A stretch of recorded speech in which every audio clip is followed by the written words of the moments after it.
And what is unfathomable is the fact that this pain isn't caused because of some great debate of ideas, but because of cynical leadership driven not just by Trump and his administration, but also by the representatives like the incumbent here that are the cynical supporters of that kind of an ideology and that kind of pain. But the real other side of the coin and news is that their power is built on a house of cards. And that house of cards not only can come down, but it has to, because people's lives depend on it. And it's not out of some naive optimism, but out of a radical hope that it has to, that people flooded airports when Trump pushed for his Muslim ban, and why more people are running for Congress than people have seen in the entire time that I've been alive, challenging Republicans in this seat. And their house of cards is built on things like gerrymandering and big money, but gerrymandering is coming down, and if it doesn't, we're going to come after big money, and money can't buy people.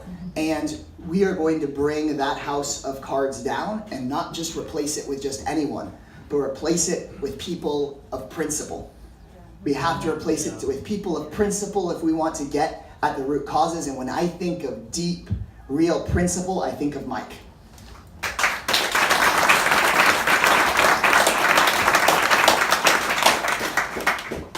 When Mike and I sat down to say, can we block this SB4 thing, and we're going to try this thing that people are saying is impossible, which is bringing all the big metropolitan areas in Texas together to jointly sue the governor for attacking immigrants, Mike said, okay, I'm on it, and I will work all night putting the legal drafts together.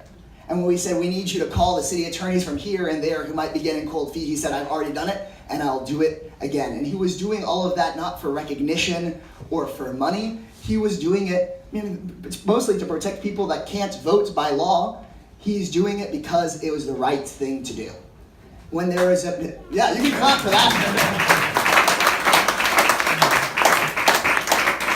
When there's a landlord up by the YMCA on Lamar in my district who had received city money, but whose building was falling apart and who was starting to evict people against the rules and the law, Mike was on the phone instantly fighting, working alongside low-income tenants to preserve and protect and create real affordable housing in a city that's so deeply lacking in it. Again, mostly advocating for folks that will never have representation under our current system, many of whom don't vote or aren't even allowed to vote because they're formerly incarcerated, or because they're immigrants, or because they're young, or because they're told that their vote doesn't matter. But Mike helps inspire people to believe that the government actually can do things that aren't bad, and maybe someday good.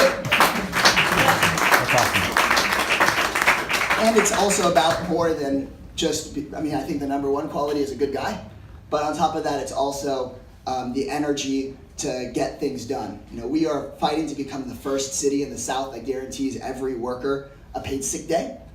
And the Restaurant Association nationally, which is mostly funded by who you could imagine and aligned with who you can imagine, already is putting out videos saying, well, we are going to do everything we can to block this law in court. And as soon as we told Mike about that, he was a nice guy and he was quiet, but he got that little smile in the corner of his mouth like, well, we're going to kick their ass.